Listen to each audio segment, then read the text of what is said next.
Well, we first heard the story about, we called it the Giastacutus when we were little, but just, I mean, from the time you were babies, we talked about the Ringdocus, and it was up at the ranch. It was a conversation. There was a picture on the wall, and so pretty much from the time your first memories. We called it the Giastacutus because it was written on the picture that hung in the house that said Giastacutus, and I was told that it came from the Smithsonian. I never heard of Ringdocus before, and I had that same impression that Smithsonian guys had come out, looked at it. I thought it was some kind of Latin derivation of exactly what the species was, and that it meant like a wolf hybrid.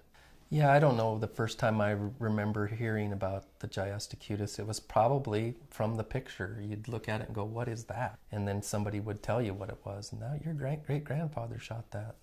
About all I know about the interaction between Sherwood and how he got the Giastacutus and I.A. Hutchins was what I'd read in the books of that they had traded that mount. He was a taxidermist and a trader, a trapper, and kind of a local color from that side of the hill. When I was growing up, I always thought that I did not know that I.A. shot the cow accidentally. I didn't ever know that there was a cow shot.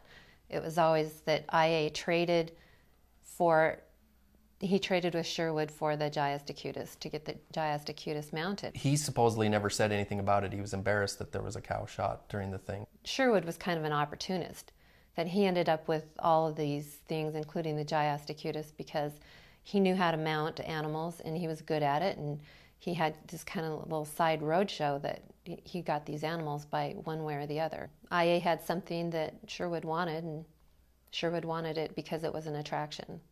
I always enjoyed going to the Sherwood Museum. I thought it was really neat.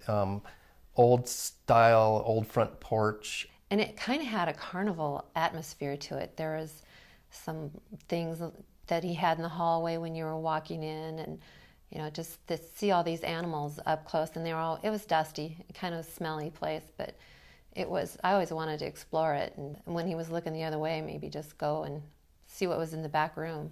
I think that museum did have a little bit of a carnival atmosphere.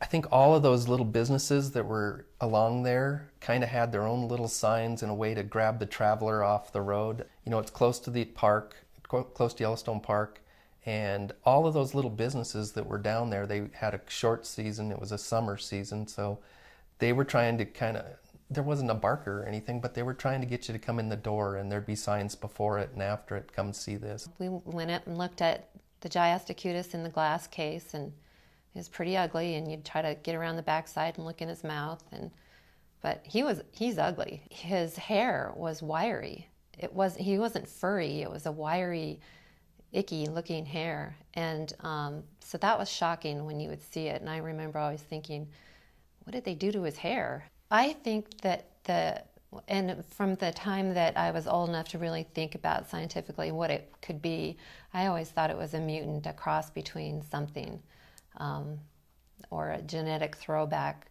Again, I thought it was some kind of wolf mutant, really wolf-like. It would be very interesting to have a DNA test of the Ringdocus, the Giastacutus, to find out what it really is, and whether it was a genetic throwback or a mix of animals. I think it should be done. See what it is. See